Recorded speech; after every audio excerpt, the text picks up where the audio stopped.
अस्सलाम वालेकुम स्टूडेंट्स। आज हम एक्सरसाइज नंबर 6.8 कर रहे हैं। 6.8 एक्सरसाइज करने से पहले हमने लास्ट टाइम जो था वो अपने 6.7 में ज्योमेट्रिक मीन के बारे में पढ़ा था और उससे रिलेटेड क्वेश्चन किए थे। आज बेटा हम सम ऑफ एन ज्योमेट्रिक सीरीज के बारे में पढ़ेंगे। तो पहले आपको ये बात का पता होना चाहिए कि सीरीज किसे कहते हैं। आपको पता है, मैंने बताया था कि सीक्वेंस क्या होता है। टर्म्स अगर आपने एक तरतीब में लिखी हो और उनके दरमियान में कोमाज हो तो हमने कहा था वो हमारे पास होती हैं सीक्वेंस। अगर उन्हीं कॉमास की जगह पे आप ऐड का साइन लगा दो तो वो आपके पास बन जाती है सीरीज। तो बेटा ये होता है सम और सीरीज में डिफरेंस। अब उन्होंने कहा है कि ज्योमेट्रिक सीरीज है आपके पास और उसका सम फाइंड करना है उसकी एन टर्म्स का। तो एन टर्म्स का सम फाइंड करना हो, अगर हमने जनरली लिखा है कि A1 to AN तक होगा हमारे पास, और इसी में अगर आप ये कहो कि आप इनकी जगह इनकी वैल्यूज रिप्लेस कर दो, तो आपको पता है A2 का मतलब होता है A1R, A3 का मतलब होता है A1R², A4 का मतलब होता है A1R³, सो ऑन AN का मतलब होता है ARn−1। इस तरह बेटा हमारे पास nth टर्म का एक हमारे पास ये फॉर्मूला बन जाता है। अगर नेक्स्ट चलें उसको जनरली सॉल्व करें तो हमारे पास सम निकालने के दो फॉर्मूलाज आ जाते हैं। अगर आप देखो इसमें सम निकालने के क्या दो फॉर्मूलाज निकालने लिखे हुए हैं। A1 into 1 - r⁻n over 1 - r if r mod, यानी जो आपके पास r की वैल्यू होगी अगर वो लेस देन 1 होगी। क्वेश्चन में देखोगे जो r दिया होगा अगर उसकी वैल्यू 1 से छोटी है तो ये फॉर्मूला यूज करोगे। अगर आप देखोगे क्वेश्चन में r की वैल्यू 1 से बड़ी है तो ये फॉर्मूला यूज करोगे। तो ये सम के दो फॉर्मूलाज हैं जो हमने इस एक्सरसाइज में यूज करने हैं। और दूसरी बात, आपको nth टर्म यानी आपको आपके पास जो nth term of geometric series sequence निकालने का फॉर्मूला होता है वो आपके पास ये होता है सिंपली।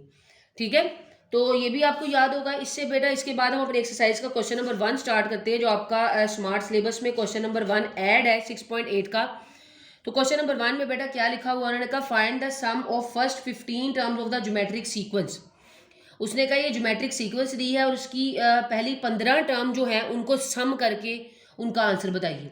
तो हमारे पास जो क्वेश्चन है वो लिखा है 1, 1/3, 1/9 सो ऑन ज्योमेट्रिक सीक्वेंस है। ये ज्योमेट्रिक प्रोग्रेशन में एक तरतीब दी हुई है। आपको पता है ज्योमेट्रिक प्रोग्रेशन या ज्योमेट्रिक सीक्वेंस का मतलब एक ही होता है। तो हमने ये लिखा है, ये इस तरतीब में दिए हुए हैं। हमें क्वेश्चन में उन्होंने खुद मेंशन किया था कि ये जो दी है ये ज्योमेट्रिक सीक्वेंस दी है। अगर बेटा क्वेश्चन में उन्होंने ना लिखा हो तो एक क्वेश्चन हमने पीछे भी सम के किए हुए हैं, तो फिर इसमें उस पर डिफरेंस कैसे पता चलेगा। आपने खुद देखना है कि ज्योमेट्रिक सीक्वेंस में जब हम उसका मीन निकालते थे, हम उसके दरमियान में डिफरेंस निकालते थे, वो कैसे निकालते थे, रेशोज देखते थे उनकी। 1/3 डिवाइडेड बाय 1 इक्वल होना चाहिए 1/9 डिवाइडेड बाय 1/3। अगर इसका और इसका और इसका और इसका डिवाइड करने के बाद रेशोज में जो आंसर है वो इक्वल होंगे तो हम कहेंगे रेशोज चूंकि इक्वल है तो ये ज्योमेट्रिक सीरीज की फॉर्म में आ रहे हैं। ठीक है, तो इस तरह में खुद भी पता चलना चाहिए। उन्होंने अगर मेंशन ना किया हो तब भी आपको पता हो कि ये वाला जो है ना ज्योमेट्रिक सीक्वेंस का क्वेश्चन है इसको इससे करना है। तो बेटा अभी हमने फॉर्मूला पढ़ा, मैंने दो तरह के फॉर्मूलाज बताए।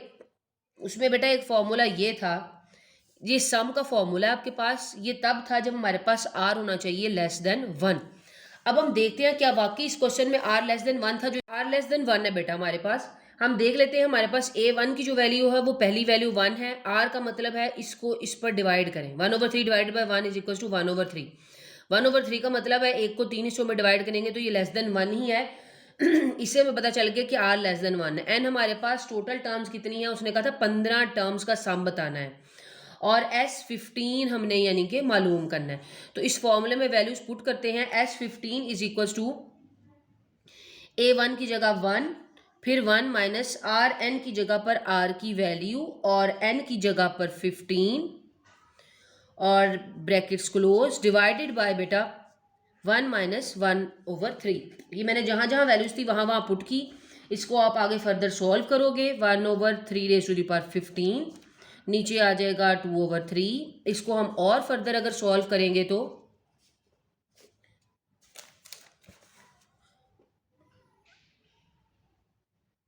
इसको ऊपर लेके चले जाते हैं, इसके साथ जो है वो 3/2 हो जाएगा।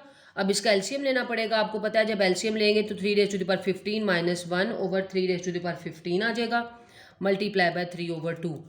इस सारे को बेटा सॉल्व करना है और लास्ट पे आपके पास एक आंसर आ जाएगा। ये आप कर सकते हो, कैलकुलेटर से डायरेक्ट करना है और आपके पास इसका आंसर आ जाएगा। और वो जो आंसर आएगा वो आपके पास होगा किसका आंसर, S15 का। यही उन्होंने हमसे डिमांड की थी कि S15 का आंसर फाइंड कर दें। तो ये क्वेश्चन बेटा हमारा कंप्लीट हो गया है जी। बेटा अब क्वेश्चन नंबर 1 के बाद क्वेश्चन नंबर 4 करते हैं, जो स्मार्ट सिलेबस का हमारा दूसरा क्वेश्चन है। क्वेश्चन नंबर 4 में उन्होंने क्या दिया हुआ है कि एक आपके पास गिवन है क्वेश्चन कि sum of the series up to 8 terms, 8 term तक का सम निकाल के बताएं। तो बिल्कुल वही है बेटा।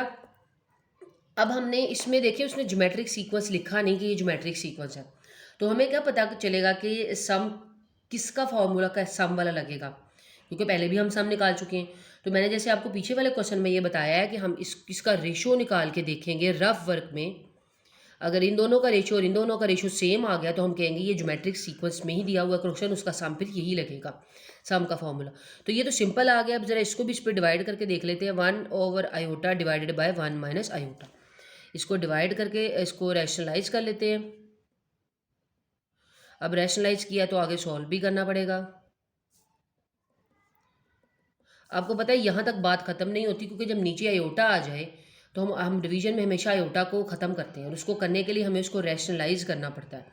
तो रैशनलाइज का मतलब है, अगर इसको मैं थोड़ी सीक्वेंस दे दूँ, 1 पहले लिख लूँ और आयोटा बाद में, क्योंकि ऐसे आसानी होगी लिखने में। तो हम रैशनलाइज कर लेते हैं, वो भी आपको बड़ी अच्छी तरह से आता है। अब 1 - आयोटा और 1 - आयोटा स्क्वायर, 1 स्क्वायर माइनस, तो ये आ गया 1 - आयोटा और नीचे आ जाएगा 1 और 1 + 1 2। तो ये देखें ये और ये रेशो बिल्कुल सेम है। इसका मतलब वाकई ये क्वेश्चन ज्योमेट्रिक सीक्वेंस का ही था, सीरीज़ का ही था, और ज्योमेट्रिक सीरीज़ का था, उसको आगे हम ज्योमेट्रिक सीरीज़ के सम वाले फॉर्मूले से ही सॉल्व करेंगे। A1 है जी 2, R है ये जो हमने भी निकाल के देखा, N उसने कहा था 8 टर्म्स, सम 8 का निकालें, S8, फॉर्मूला हमारे पास ये है। ठीक है। अब देखिए बेटा 8, इसमें जहाँ जहाँ वैल्यूज़ है वो वैल्यूज़ लगाएंगे और हमारे पास सिंपली इसका आंसर आ जाएगा। मैं आपको वैल्यूज़ लगा के दिखा देती हूँ। 2 × 1 - i/2, ठीक है। और इसके ऊपर आपके पास पार आ रही है 8, n की 8, और डिवाइडेड बाय 1 - r की जगह वैल्यू थोड़ी कॉम्प्लिकेटेड सी आ गई है, ये आ गई। ये मैंने जस्ट अभी वैल्यू सॉल्व की, पुट की 1। इसको अब अगर फर्दर सॉल्व करते हैं आगे, 2 × 1 - आयोटा का 8 अलग कर लें, 2 का 8 अलग कर लें और नीचे वाले का एलसीएम ले लें, माइनस मल्टीप्लाई हो जाएगा और ये आ गया। नेक्स्ट बेटा फिर क्या होगा, 2 × इसका एलसीएम ले लें, माइनस अंदर मल्टीप्लाई हो जाएगा डायरेक्ट, और अंदर मल्टीप्लाई हो गया अगर तो, अगर अभी बल्कि अगर हम ना करें, इसको रहने देते हैं बाहर ही, ठीक है। तो अभी यहाँ 8 ही रहे और नीचे आ गया 2⁸ डिवाइडेड बाय 1 + i/2, ठीक हो गया। अब अगर हम देखें कि ये और ये डिवीजन वाली वैल्यू है, इसको सॉल्व करें तो नेक्स्ट क्या हो सकता है, ये और इसकी पावर कट जाएगी तो 2⁻, ये रह जाएगा 7। इसको ऊपर ले आते हैं, 2⁻7, बल्कि इसको ऊपर लेके जाते हैं पहले और साथ में देखते हैं कि ये क्या होता है इसके साथ, ठीक है। तो ऐसे करते हैं, 2⁻7 नीचे, और यहाँ रह गया ये 1 - आयोटा भी एज इट इज़ रखा है, इसको ऊपर ले जाती हूँ ताकि आसानी हो ना, डिवीजन ख़त्म हो जाए, ये आ गया। अब ऐसे करते हैं कि ये इसकी पावर एक और कट जाएगी इसके साथ और ये पावर हो जाएगी 6। और अब इसको ज़रा स्प्लिट करते हैं। इसको स्प्लिट ऐसे करना है कि ये स्क्वायर का फॉर्मूला बना लें ताकि आसानी हो जाए आपको। ये देखिए ये 2 और बाकी बाहर पावर ले जाते हैं 4, 2 4 ज़र क्या हो जाएगा 8, डिवाइडेड बाय, और साथ हमारे पास जो था 6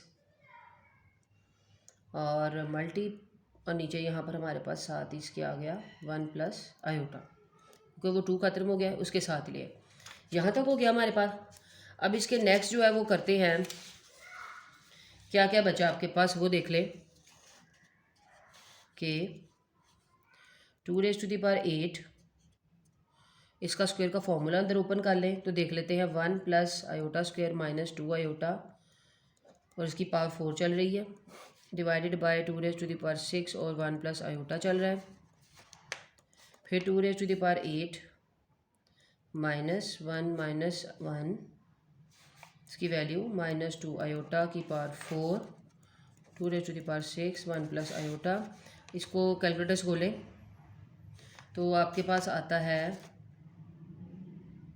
256 माइनस आयोटा का फॉर्मूला ओपन कीजिए, ये कट जाएगा,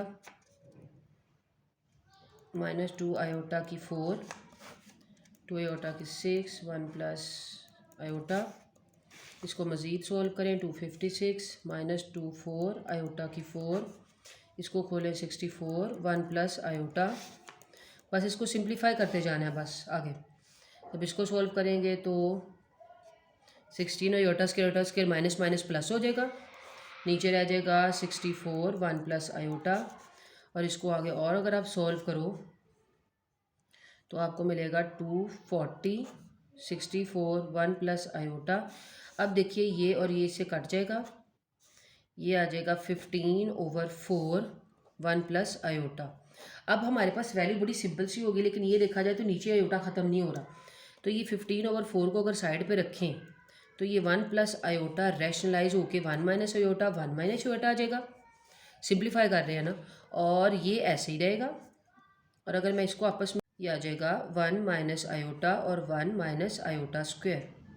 इसको अगर आप और सॉल्व कर लो तो आपको पता है ये हो जाएगा आपके पास 15/4 1 माइनस आयोटा और ये 1 + 1 2 4 ज़ार 8 यहाँ ओवरऑल आ जाएगा। तो अगर लास्ट पे आंसर देखा जाए तो वो आ गया 15/8 और यहाँ 1 माइनस आयोटा रहा। तो ये बेटा हमारा S8 टर्म्स का सम था। सिंपल किया है और देखा है लास्ट पे सिंप्लीफाई किया है। मेन काम तो सिंप्लीफाई करना था, पहले तो जस्ट पुट करना है और हमारा जो है ना वो आंसर आ जाएगा। तो बेटा ये आज के लिए इतना ही काफ़ी है। कल जो इंशाल्लाह नेक्स्ट बाकी के क्वेश्चन रह गए 6.8 में वो कर लेंगे और अपनी नेक्स्ट एक्सरसाइज जो लास्ट रह गई 6.10 उसको भी कंप्लीट करने की कोशिश करेंगे इस वीक में। ओके बेटा, अल्लाह हाफिज़।